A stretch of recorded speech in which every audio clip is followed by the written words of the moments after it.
You know, I always like to think about what are we going to explain to our grandkids when it comes to technology and gaming, and kind of how we had it tough back in the day, right? I mean, whether it's your grandparents telling you had to get up, walk across the room to turn the channel on the TV, and now we have these remotes, and we can look everything up with our smartphones.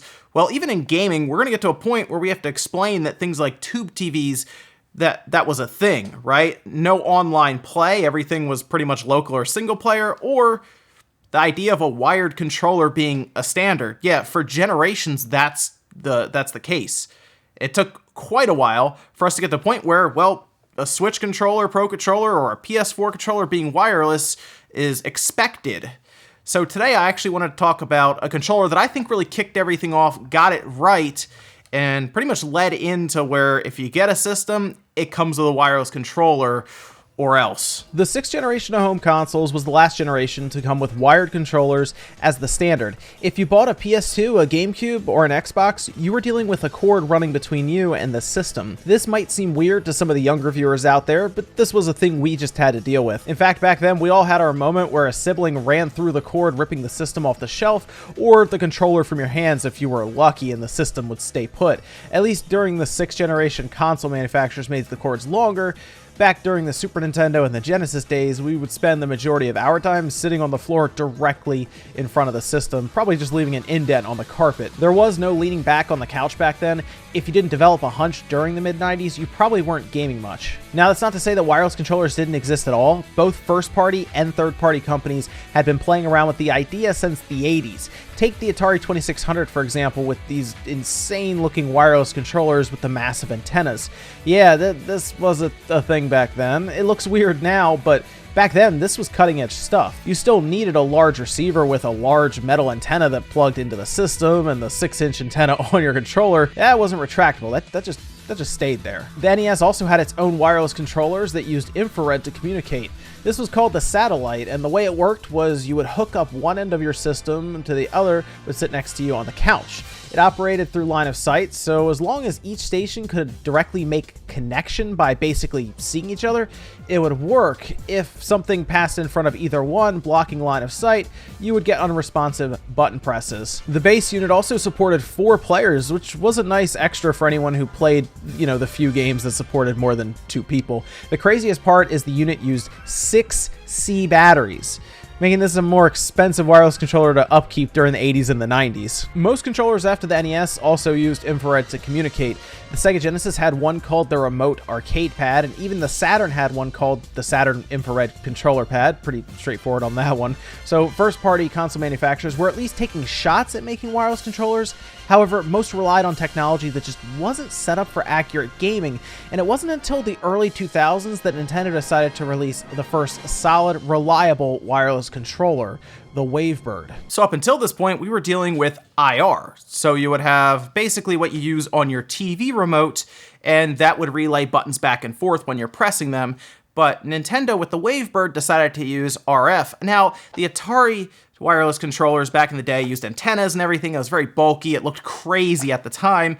But Nintendo managed to get a controller like the WaveBird out without any crazy antenna on top of it, and used radio frequencies to relay the button presses back and forth, making it very, very accurate. It was crazy at the time to see this, and while third-party companies quickly started to do this themselves, something about a first-party company making a controller that felt really good using RF was compelling. It was in 2002 that Nintendo introduced their new wireless controller and ran a number of commercials that specifically focused on the player not needing to point the controller at the system. Take this one for example, where the guy is sitting at the dinner table with the controller under the table. This isn't something that would have been possible with the line of sight infrared controllers, and there was also a commercial that showed a person who is sick playing from outside through a window, and while I've never tested the WaveBird to this extent, the range at least adds up, with some people able to get over 40 feet of reliable playing distance. buttons. The WaveBird operated on different channels, and you would set those channels from the receiver that plugged into one of the 4 controller ports.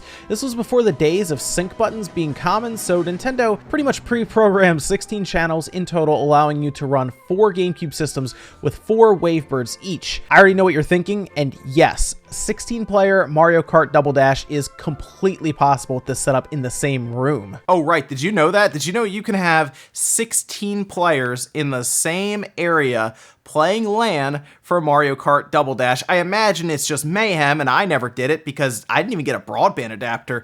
Think about it. You had to have everything kind of align and come together. You had to have 4 GameCubes. You had to have 4 TVs, all of which at the time were probably like CRT tube TVs, let's be real here. 4 broadband adapters, 4 copies of the game, 16 WaveBirds so that you take advantage of all 16 channels, and then of course all the planets and everything had to align all at the same time. It was something most of us probably didn't experience, but yeah, you can technically do 16 people in LAN play with Mario Kart Double Dash with 16 WaveBirds. Anyway, let's actually take a look at the WaveBird. I've been reviewing controllers for the current generation of consoles, so going back over 15 years and looking at one of the first mainstream wireless controllers is really interesting.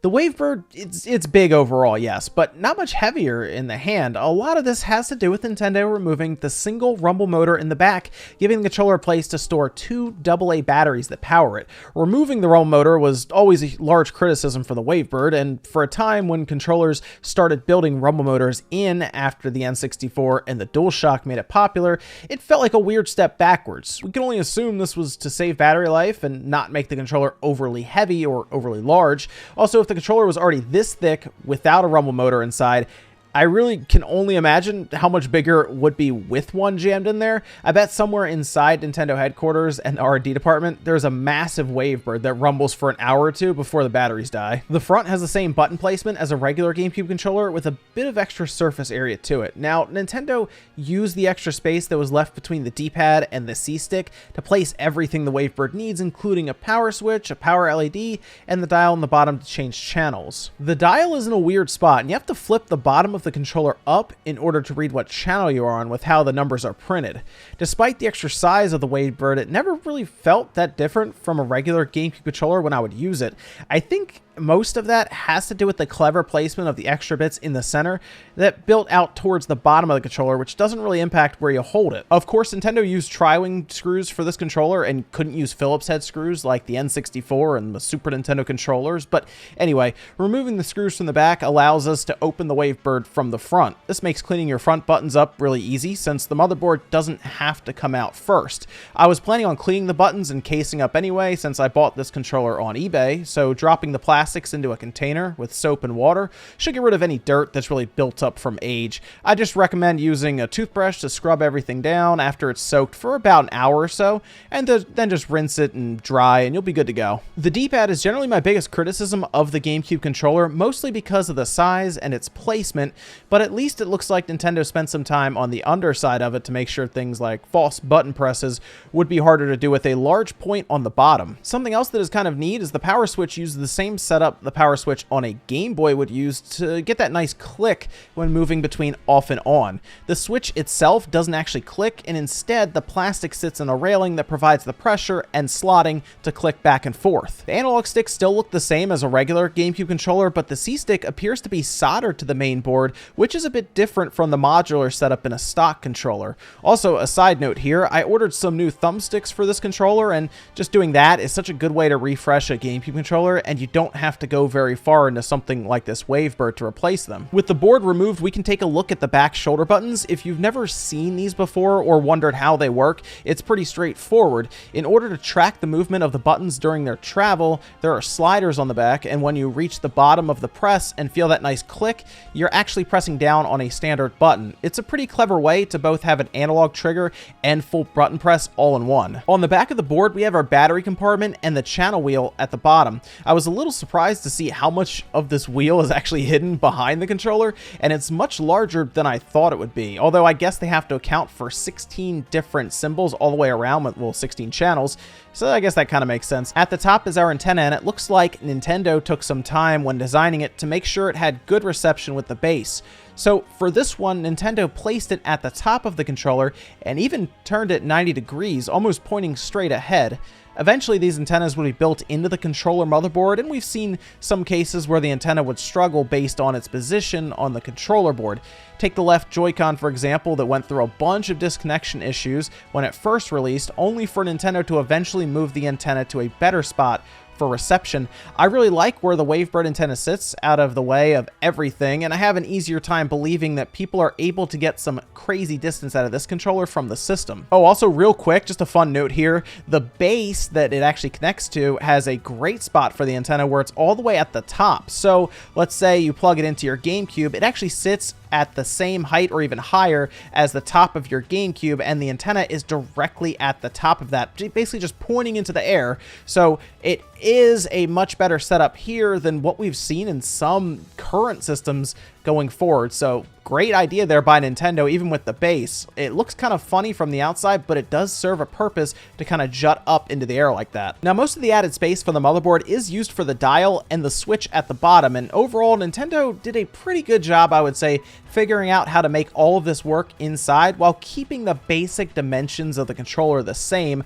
around the outside where you would grip the controller. This is most likely why it stood out so much during this generation. Third-party companies would release tons of wireless controllers for all three systems, but they never felt like quality accessories, and considering the controller is what you will use every time you turn on your system, you want something that feels close to the original. And I was really happy to find another WaveBird again. Back then, of course, you're younger, you see the 360 in front of you, and you realize you can trade in your entire GameCube collection, an original Xbox collection, and get the 360 for $300 then. Yeah, we all experienced that at EB Games. I don't need to bring up, old terrible memories, but I'm really happy to get a WaveBird back, and I'm now using it quite a bit on my GameCube with the HDMI Eon adapter and everything, and I'm having a really good time. And I also realized that I really never had to change AA's out that much in these things to sips power, but I look at the WaveBird and I see something that really influenced the market and started getting us into that wireless era, with first-party companies definitely, as the next generation, of course, followed up with just wireless controllers out of the box. But I really don't think it should be understated what the WaveBird managed to do in the market. Looking back, the WaveBird has and will mostly be viewed as a footnote in gaming history. It's a controller that is forgotten about, releasing with one of Nintendo's worst-selling systems and being viewed as more of an outlier during a time when wired controllers were the standard. However, it's impossible not to see the influences the WaveBird had on modern wireless controllers from all three console manufacturers today. As we move forward into the future with gaming, it's important to look back on where we came from and the devices that pioneered that very future.